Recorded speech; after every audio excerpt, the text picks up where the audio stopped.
carnal, ya son las 5. ¿Traes datos o qué? ¿Por qué o qué? Pues es que ya debe estar cinéfilos. ¿Dónde o qué? Pues en frecuencia 100 validor.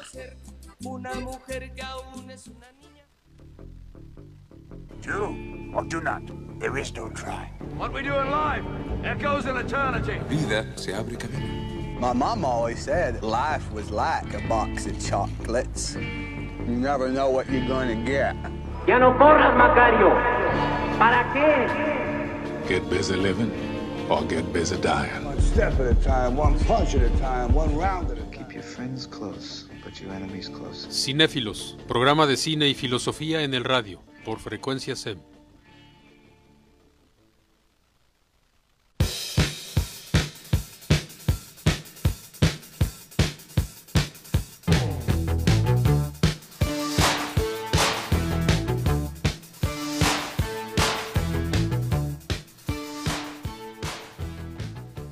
Muy buenas tardes, bienvenidos sean a esta edición de Cinéfilos, el programa de TechSem sobre cine y filosofía. Mi nombre es Sharon Guerrero y esta vez nos acompaña en la cabina la profesora Rosa Lilia Paniagua. Buenas tardes. Hola, buenas tardes Sharon, muchas gracias por la invitación y aquí estoy contentísima. Perfecto. También nos acompaña Héctor Alonso Contreras, que bueno, al igual que la profesora, es profesor de filosofía. Hola, ¿qué tal? Muchas gracias por invitarme. Y bueno, por último, nuestro Antonio Lance, que repite programa, esta vez, ¿le gustó? Hola, buenas tardes. Y bueno, vamos a hablar un poco de la dinámica de hoy. Vamos a hablar primero sobre la película, posteriormente hablaremos sobre el texto y finalmente discutiremos sobre ambas cosas. La película que vamos a tratar el día de hoy es One Flew Over the Cuckoo's Nest con Jack Nicholson, y bueno, es dirigida por el director checo que recientemente falleció este año 2018, Milos Forman. Y bueno, la película sigue este personaje McMurphy, interpretado por Jack Nicholson, que tras evadir el trabajo en la prisión, es enviado a una institución mental para comprobar su locura. Esto no se resuelve a lo largo de la película, en realidad nunca se sabe si sí está loco o no. Y bueno, a lo largo de su estancia en este asilo mental, él empieza a alterar una rutina establecida por la enfermera Ratched, que bueno, la audiencia puede llegar a preguntarse si ella es la que en verdad está loca. Y bueno, este personaje va alterando el curso de la cotidianidad en este asilo hasta el punto de crear un caos entre la comunidad de los pacientes. Bueno, ¿ustedes qué opinan de la película cuando la vieron? ¿Qué fue lo que más les impactó? ¿Qué se llevan de la película? ¿Profesora? Debo decir que a mí la película pues yo la vi prácticamente cuando salió. Tengo que decir que a mí me gusta Milos Forman, esa relación tan cercana que tiene con el desequilibrio, que claro que en este programa, al ser de Foucault, pues vamos a ponerle una interrogación a pensar qué es lo normal o qué es la locura o qué es el desequilibrio. Sin embargo, pues sí te tengo que decir que hay un romanticismo inherente en todos sus filmes y es a mí lo que más me gusta. Sí, ciertamente es un director muy como de carácter contemplativo. Se destaca Héctor, ¿qué nos podrías decir tú de la película? Pues ya tiene un rato que la vi, la verdad. Fue una de mis películas predilectas hace ya un rato. Pero siempre me ha gustado, me parece que ver a Jack Nicholson en ese tipo de papeles es muy simpático, ¿no? Tiene un carisma que te atrapa y pues en este caso pues no es la excepción. Realmente cuando escuché de la película pues en parte fue por Jack Nicholson. Después de ver El Resplandor pues quería ver más películas donde saliera pues haciendo los papeles que normalmente hace, ¿no? Y pues esta película no fue la excepción y pues sí me atrapó realmente. Es una historia, a mí me parece una historia bonita, me gusta. Sí, ciertamente Jack Nicholson es un actor, bueno, que yo de todas las películas que he visto con él nunca, o sea, siempre destaca y brilla demasiado, tiene un poder muy imponente. Lance, ¿tú qué dices? Bueno, yo vi la película hace una semana, a diferencia de mis compañeros, y nunca había visto ninguna película donde estuviese Jack Nicholson o hecha por Forman, de la misma manera. Y para hacer mi primer contacto con el director y el actor al mismo tiempo, pues me pareció, yo creo que la palabra que usted decía particular, no es como el típico final que todo el mundo espera, que sería que, ahora sí, spoiler alert, que no escapa realmente de lo que sería el manicomio, pero tengo que decir que sí, me agradó bastante el que no fuera predecible en este caso la trama. Sí, no, es un final agridulce, no es, Sí, no sí. es como feliz por el otro personaje, por su amigo, pero no por él. Pero por él es muy triste, Sí. aunque bueno, también queda en cuestión de que sí quedó el libro, ¿no? Porque finalmente pues lo mató, como que es una alegoría que liberó su espíritu, En ¿no? plano físico pues obviamente no quedó libre, pero bueno, si lo vemos de esa forma pues podemos decir que sí. Sí, bueno, ya los spoileamos. ¿Ustedes qué opinaron del final de la película? ¿Qué les parece? Pues yo te podría decir que es aquí donde se culmina esa idea romántica, ¿no? Milos Forman hace como películas en dos planos. Es un poco como ese cine al que le llamamos cine de sueño, en donde más o menos vamos descubriendo qué va a pasar. Y en este caso no nos esperamos el final, pero tampoco nos esperamos el gran escape, ¿no? Que hasta lo retomaron en Los Simpson, por cierto. Sí, cierto. Pues mira, yo pensando en el final, concretamente en la película, realmente sí llega a la cúspide de la historia, pero me parece que como que hay todo un proceso en la película donde realmente, o sea, siento yo que la traducción al español del título de Atrapados sin salida, pues como que no, como que sí de alguna manera te fuerza a pensarlo de esa manera. No, pero el título al inglés de El vuelo sobre el nido del cuco, bueno, el cuco es el pájaro que pone sus huevos en nidos ajenos, ¿no? Y los pajaritos pues tiran a los otros pajaritos, ¿no? Entonces pensando en esto pues podemos ver el personaje de Mac, pues que es un poquito como el cuco, ¿no? Que llega ahí a intentar hacer de ahí del manicomio su casa, ¿no? Y que pues al final es que mejor aceptación que una lobotomía, al final. Pues la verdad, yo creo, bueno, concuerdo con eso, porque realmente él trataba, ahora sí que la rutina que tenía fuera del manicomio la intentaba hacer dentro del mismo, como por ejemplo cuando preguntaba por los horarios de los juegos o que quería ver, ahora sí que el mundial, él digamos que trataba de adaptar su forma de vivir fuera del manicomio, la trataba de hacer dentro del mismo manicomio, entonces ahora sí que intentaba incluso a la gente que lo rodeaba y meterla en lo que sería su misma rutina que él tenía en su vida personal. Sí, por ejemplo, bueno, están estas dos perspectivas de que si eso quedaría bien o por ejemplo una perspectiva más desde el punto de la enfermera Ratched, de que no, o sea, ¿cómo? ¿Por qué hace eso? Aquí ya está establecido un sistema, no lo tienes por qué violar, ahora te adaptas y te hacemos la lobotomía, ¿no? ¿Ustedes qué opinan de este personaje de la enfermera?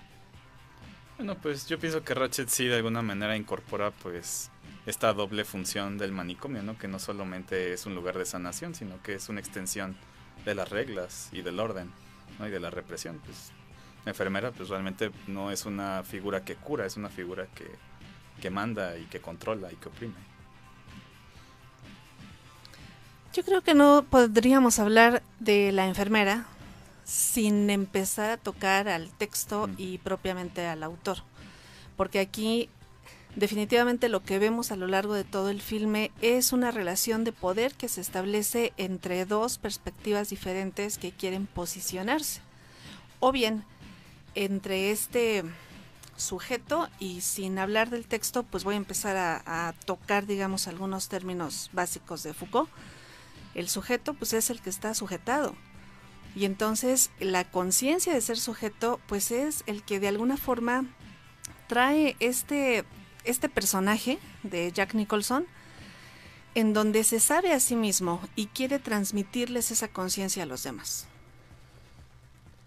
Sí, ciertamente es una lucha y bueno, ya estamos empezando a tocar temas del texto.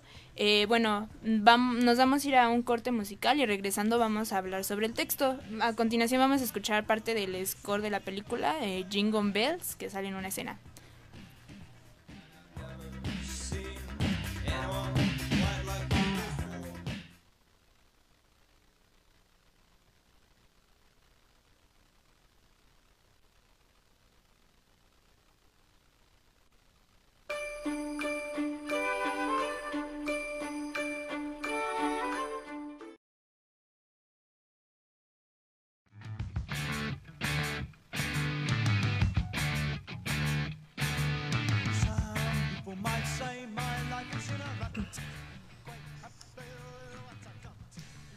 Y bueno, estamos de vuelta.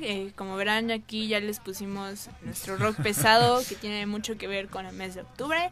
Y bueno, a continuación vamos a hablar de el texto que vamos a analizar junto con la película, que es Historia de la locura en la época clásica, del francés Michel Foucault.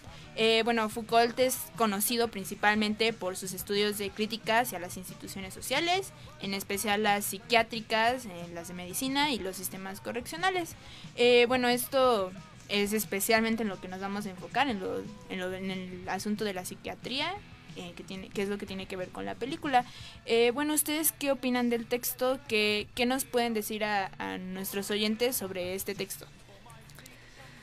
Pues para ser muy justa con la lectura que he hecho de él, para mí es lo más aburrido de Foucault. Es un texto horroroso. Sin embargo, pues voy a reivindicar a este gran pensador, enorme pensador, de los hombres más cultos del siglo XX, sin lugar a dudas. Michel Foucault, y a mí me parece que es una anécdota que yo tendría que decir porque es mi propia lectura del libro. Él es un hombre que le cuesta mucho trabajo encontrar su camino intelectual. Hay muchos pensadores que tienen como directo el camino que quieren seguir, pero Foucault no. Y en este sentido es como una reproducción, como un símil de su propia vida, porque también le cuesta mucho encontrar su propia dirección en la vida. Y creo que de eso todos sabemos un poquito, que no siempre los caminos están tan directos para todos. A veces hay muy sinuosos y a veces hay mucha controversia. En el caso de Michel Foucault, pues él tiene una deuda con la familia, una familia tradicional, todos de vocación médica, y entonces él pues decide estudiar filosofía, pero les rinde un pequeño tributo haciendo este libro, que es un recuento entre una historiografía, una antropología de la locura. Después él lo va a bautizar con una arqueología de la locura, que es buscar. Esto de arqueología pues lo traemos de Nietzsche, solo que Nietzsche le decía genealogía a este método que él hacía, y después Foucault lo llama arqueología, aunque en realidad tiene un libro que se llama La arqueología del saber. Pero lo que pretende hacer en este libro tan aburrido es justamente una arqueología de qué es lo normal. Y yo creo que aquí me detengo, y aquí embona muy bien la gran pregunta de la película: ¿quién es el que está loco? ¿Ustedes qué opinan del texto? Sobre todo en esto de qué es lo normal, quién está loco comparado con la película. Ya directamente.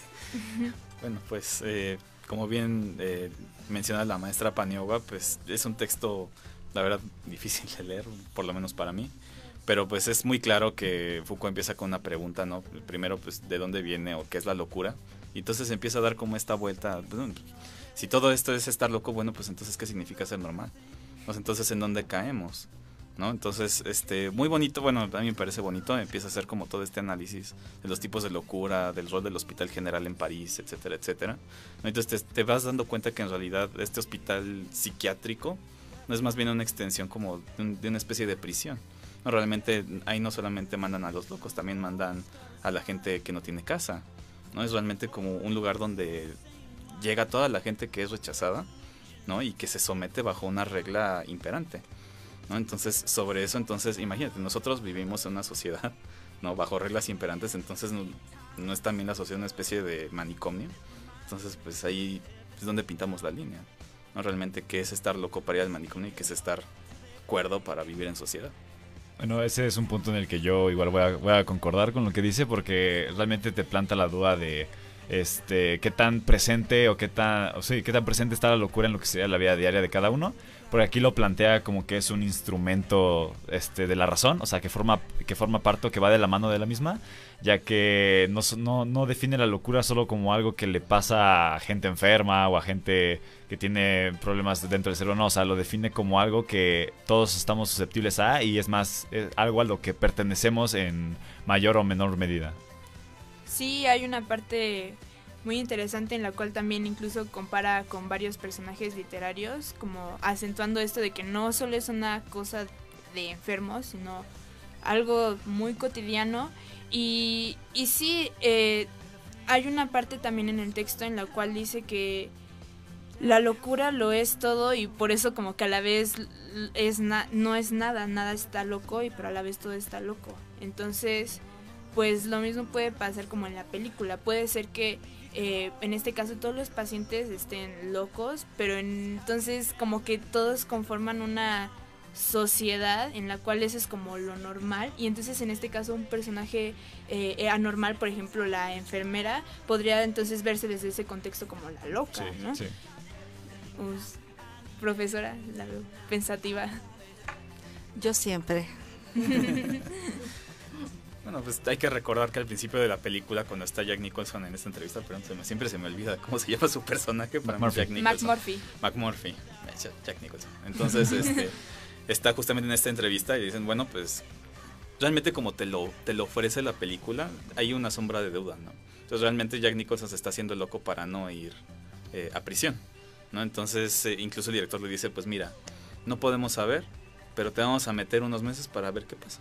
No vamos a ver si realmente sí perteneces aquí o vamos a ver qué hacemos. Entonces realmente Jack Nicholson entra a esta sociedad como alguien que realmente no debería de estar ahí, ¿no? Que lo está haciendo para escapar la norma, ¿no? Entonces en este escapar de la norma entonces llega como al mismo lugar, entonces está sometido también y esa rebeldía pues es castigada al final, ¿no? El castigo es inevitable.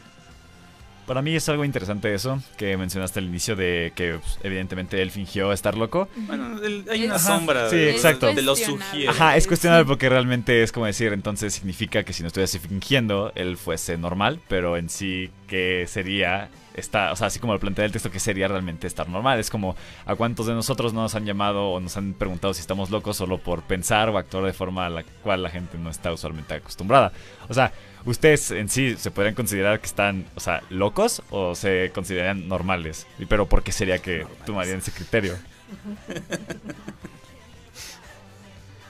Pues es que, como dice Foucault, la locura es determinada por qué parámetros de razón tenemos ya establecidos, entonces igual así de difícil está determinar qué tan locos estamos nosotros mismos o el personaje de McMurphy. O sea, digo, podría ser que no estuviera loco, pero incluso hasta hay partes, por ejemplo, en la que hace que todos escapen de la institución y se vayan en barco, hasta los mismos locos como que se quedan como de este está loco, ¿no?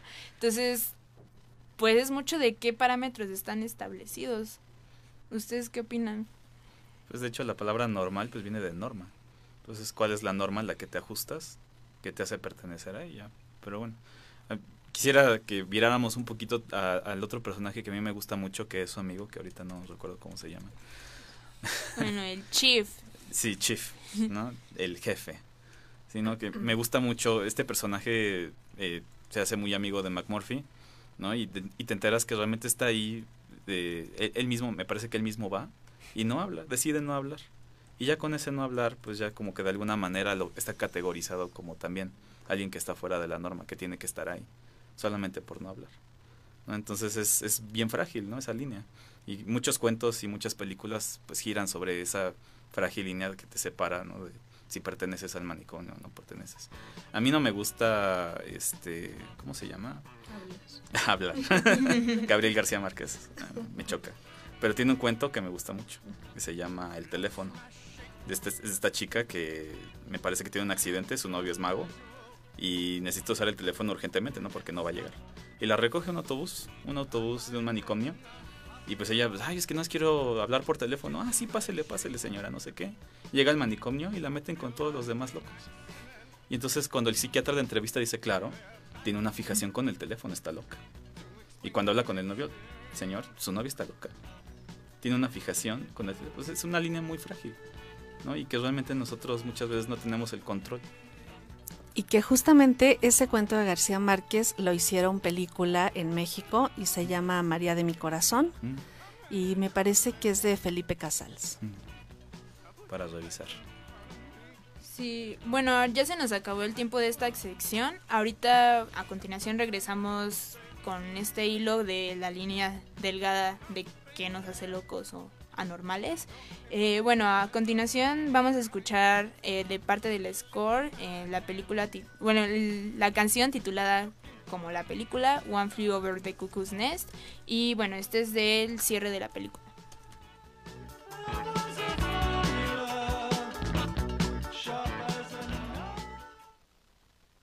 El fin justifica los medios.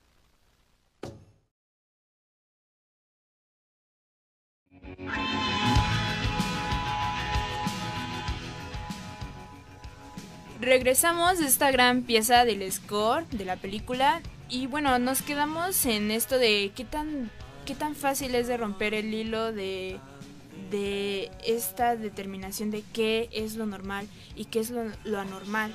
Entonces, bueno, sigamos con esto. Lance, ¿tú qué opinas? ¿Qué tan sencillo es? Pues yo creo que si las reglas, mientras más determinadas estén las reglas o lo que sería la cotidianidad dentro de una sociedad, más fácil puede ser, porque solo es tan sencillo como romper parámetros generales que la gente asume que es como dentro de lo normal. Por ejemplo, por el simple hecho de que tú entras a un salón y puedes gritar cada hora que entres, ya la gente te puede decir, ¿qué onda con este chavo? Está loco. Ya con eso ya te pueden calificar solo por romper, o sea, reglas que en sí ya están determinadas. Sí, ciertamente Héctor ya lo había mencionado también, esto de que parte también de un establecimiento de normas. Y bueno, esto también es muy tocado en la película, esta figura de normatividad que crea el personaje de la enfermera Ratched. Usted, profesora, ¿qué opina cómo este personaje impone, bueno, o quizás hasta puede enloquecer más a los locos, por ejemplo?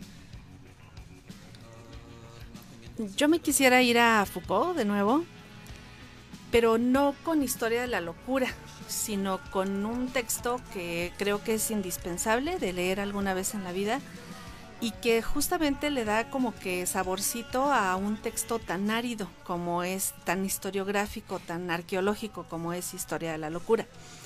De hecho, la introducción que leímos para el día de hoy se escribe después de este texto que les voy a mencionar, que es El orden del discurso.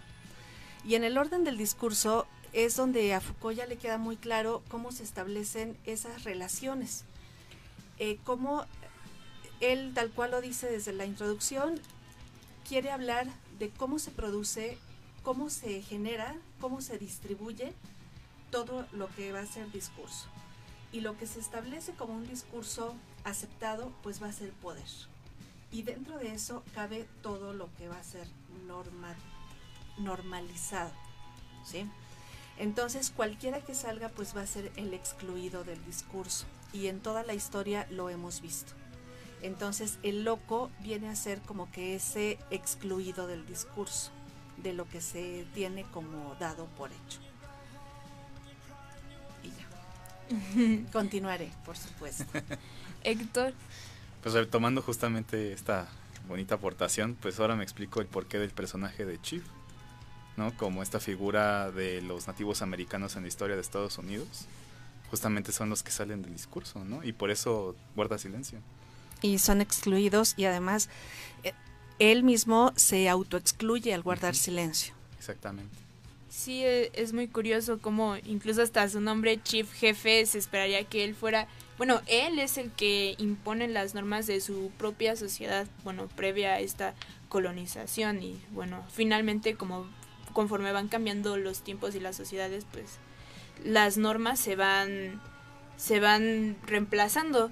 E incluso también es bastante curioso que estos locos salen de una normatividad para entrar a otra normatividad que es la del asilo. Entonces, bueno, ¿qué tanto difiere esta normatividad establecida en el asilo con una normatividad normal, por ejemplo? Bueno, perdón, como normatividad. No, está como, perfecto, como la, está muy bien. Porque sí es una normatividad, o sea, no, la forma que se vive, las reglas del asilo no son las reglas que vives fuera del asilo. Entonces, a mí me encanta lo de normatividad normal, pero si lo decimos en el lenguaje de Foucault sería lo invisible. Lo que sencillamente dimos por hecho y le pusimos un hilo invisible. Lance. Bueno, yo ahora sí concuerdo con lo que dice la profesora. Yo creo que como todos estamos tan acostumbrados a vivir en lo que sería dicha normatividad, ya nos parece algo que es de cajón, algo con lo que ya todo día con día se vive, por lo cual hasta la gente no le da importancia porque por lo mismo pues, es invisible, o sea, todo el tiempo vives con ello, o sea, y no te das cuenta de realmente lo que implica el no obedecer lo que la normatividad hace. Sí, parece que también como que esta normatividad del asilo desobedece a las otras normatividades, por eso también, bueno, existe estas otras opiniones de que la misma enfermera es la loca en realidad, ¿no? Porque como que dices, ay, es que esa forma de imponer reglas en los demás no es algo tan normal.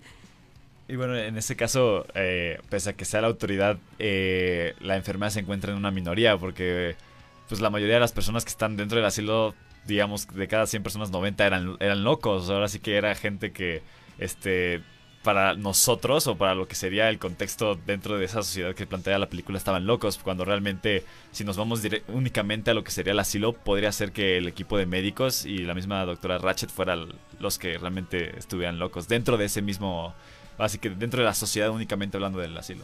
Sí, a pesar de ser ellos la norma, eran los que destacaban de entre todos los demás. A veces incluso los argumentos que iban llevando los personajes del asilo, por ejemplo, no sé, Bobby que como que era joven y necesitaba pues el deseo sexual, o por ejemplo este otro personaje que se sentía muy incómodo cuando tenía que responder las preguntas que le hacían, como que a veces dices, bueno, quizás ellos sean los que lleven la razón y la enfermera sea la que no. A mí me llama mucho la atención. Me parece que hay todo un caldo de cultivo muy, muy rico para visualizar a varios personajes, porque tenemos como perfiles TOC y tenemos a este jovencito que no hay que saber mucho de psicoanálisis para saber que trae un rollo con la mamá.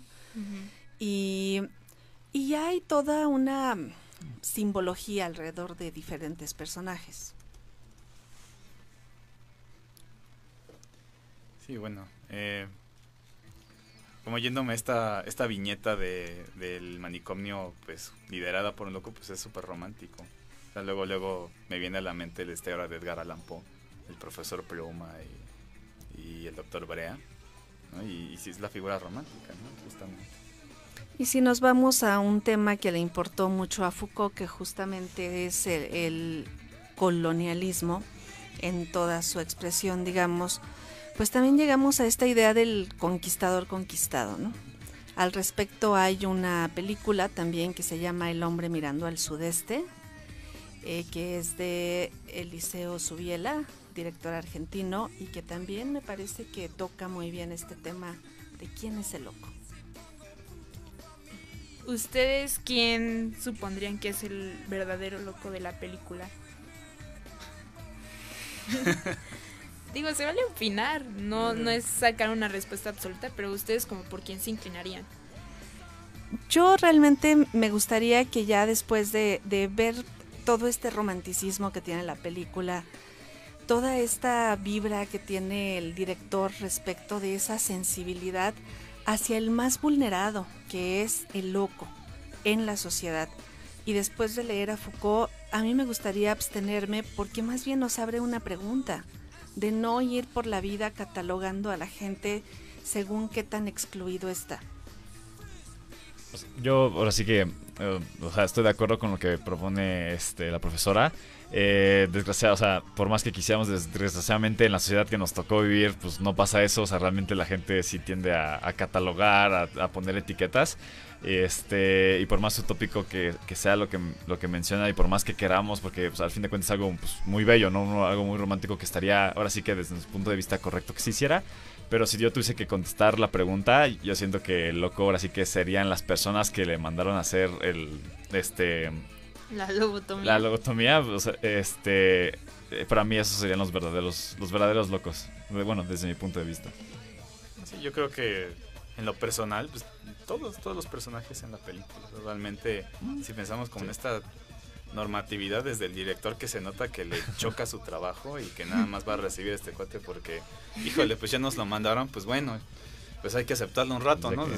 Le vale gorro su trabajo, ¿no? La doctora Ratched, que claramente tiene un problema con el control, ¿no? Y todos los demás personajes, o sea, realmente, si nos ponemos a ver quién es el normal, pues me parece que no, o sea, realmente normatividad en la película no se ve. Pues sí, todos conllevan en sus propias personalidades algo que excede a la normativa, entonces, pues sí, todos hasta cierto nivel tienen su locura.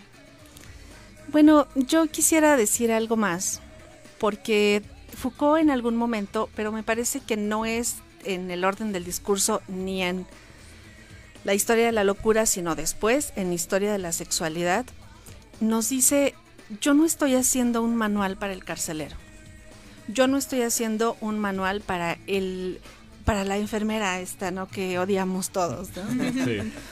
Yo estoy haciendo un manual para preguntarnos por eso. Y finalmente, o sea, yo concuerdo contigo, no nos podemos escapar de la época, es una especie de espiral en el que estamos todos, pero también para eso es la filosofía y eso no hay que olvidarlo. Sí. Sí, también antes, también justamente de esta misma línea, la terapia electroconvulsiva, que es la que le aplican al personaje principal, cayó en ¿cómo se llama? Ya nadie quería justamente este tipo de prácticas en los hospitales psiquiátricos, ¿no? Porque se muestra de una manera pues brutal. Entonces también la película hace preguntas y pues también nosotros hemos ido haciendo las respuestas.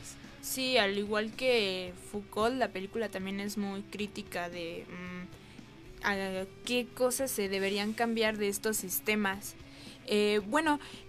Nos toca a continuación irnos a corte musical con la canción Aloha los pescadores, que en nombre del score de la misma película. Regresamos.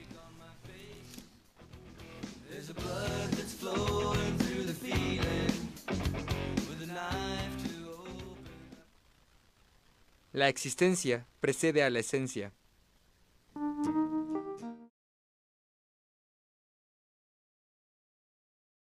El hombre es el lobo del hombre.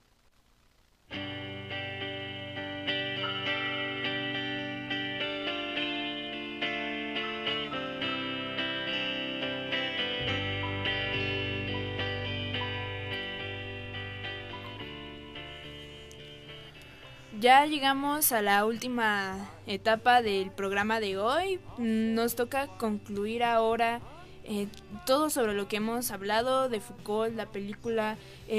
A mí me interesa mucho saber a ustedes cómo lo trasladan esto a situaciones de la vida real. Bueno, en este caso, ahorita vino Aloix y nos comentó sobre la temática esta del, el cambio climático y cómo los republicanos lo tratan como de, eso no importa, podemos seguir explotando. Ellos son parte de la normativa y sin embargo mucha gente dice, eso está de locos, ¿cómo pueden ser así con el medio ambiente? ¿No? Por ejemplo, ¿ustedes qué opinan? Bueno, pues aquí hay una actitud, no me atrevería a cuestionar su cordura, pero pues sí hay ahí un interés no muy claro hacia del negocio, ¿no? Entonces si los científicos nos dicen que va a subir ya 3 grados en 10, 15 años, ¿para qué nos preocupamos? Yo recuerdo cuando empezaban a decir que las capas polares estaban adelgazando, algún magnate petrolero dijo, ay, súper bien, nos va a salir más barato sacar el petróleo de allá, pues es menos que taladrar. Pues sí, aunque hay muchas personas que pensarían, es que es absurdo que tú quieras hacer más negocios y ya en el futuro ya ni siquiera vas a poder vivir. Entonces, pues muchas personas lo cuestionan. ¿Usted qué opina, profesora? Bueno, yo pienso que no, que definitivamente hay muchas cosas normalizadas, invisibilizadas, palabra de Foucault, que tenemos que cuestionar invariablemente. Y también pienso que siempre habrá, no sé si siempre en este momento justo, pero siempre habrá, aunque sea una minoría que se oponga y que por esa minoría van a seguir sucediendo cosas importantes y bellas y hermosas y rebeldes y locas. Y desde la película y Foucault y demás, pues yo quisiera concluir, invitarlos a ver toda la filmografía de Milos Forman. Amadeus es bellísima, también, pues hizo por ahí de la otra película, también muy a tono con esto de la locura, que es El lunático. Entonces, pues por ahí para que se acerquen a ver estas películas. Y a Foucault hay que leerlo, a Foucault hay que entenderlo, porque es un gran pensador invariablemente. Hay una nueva versión de un análisis muy Foucaultiano de la sociedad que está haciendo un coreano-alemán, nació en Corea y está produciendo su obra en Alemania, que es Byung-Chul Han, y pues también hay que leerlo, tiene mucho que decirnos y tenemos mucho que criticar el mundo en el que vivimos. Muchas gracias, es para que todos, tanto nosotros como nuestros oyentes, tomemos nota de estas recomendaciones de la profesora. Lance. Bueno, yo lo que quiero decir es que pues, yo creo que todos tenemos la parte tanto de la locura como de la cordura. Obviamente siempre tenemos como una opinión a favor de un tema, como en el caso de lo del medio ambiente, unos están a favor de que se cambien las conductas consumistas, etcétera, otros están como en contra, o sea, quieren conservar, seguir haciendo los mismos métodos porque como dicen, pues ya, o sea, va a salir más, por lo que dijo el profesor, va a salir más barato extraer el petróleo. Hay gente que lo ve bien, gente que lo ve mal. Y entonces aquí siempre las minorías van a ser las llamadas locos, porque ahora sí que la mayoría nos va a imponer por su autoridad o por el peso que tengan dentro de la sociedad en la que se desarrollan, nos van a imponer de que realmente las minorías están equivocadas, y es porque tienen los medios para hacernos creer eso, más que nada.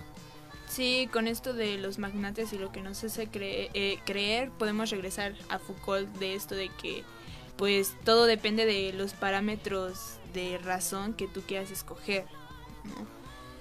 A mí me gustaría colgarme un poquito de la conclusión de la maestra Paniagua, que sí no hay que dejar de cuestionar. O sea, realmente Byung-Chul Han, o sea, bien, pues hace las preguntas. No es normal trabajar hasta caerse muerto. Eso es normal.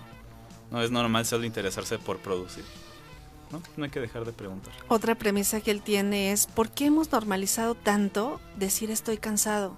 Como si nos fueran a poner una medalla porque rendimos al 100%, porque trabajamos 24/7, porque decimos, es que quiero dar más. Y entonces Chul Han nos dice, ¿por qué?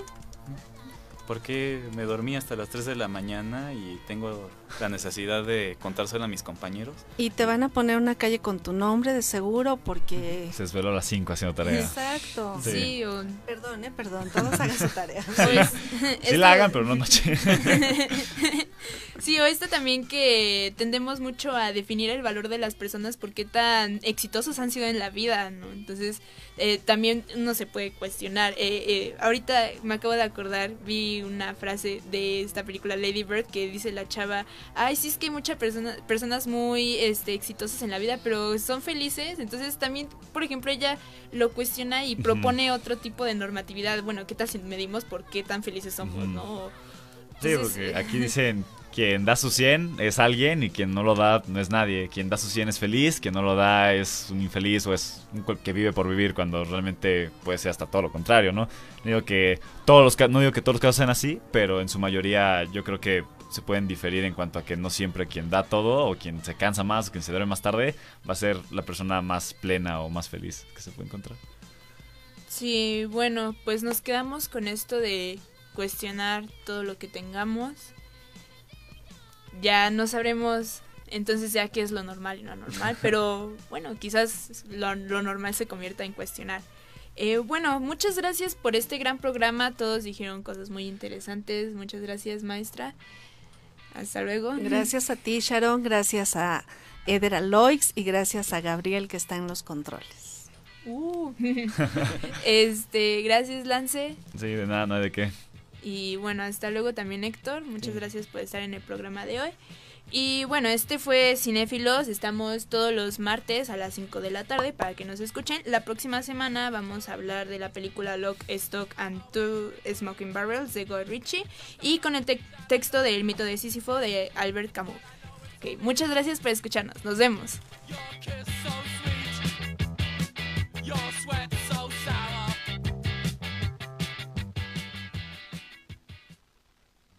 Un gran poder conlleva una gran responsabilidad. It's mercy, compassion, and forgiveness I lack, not rationality. Things you own end up owning you. No volteo al pasado, nene, me distrae del ahora. Moments will be lost in time like tears in rain. ¿Sabes qué decía mi abuela? Si quieres hacer reír a Dios, cuéntale tus planes. Esto fue Cinéfilos, todos los martes a las 5 por Frecuencia SEM. Hasta la vista, baby.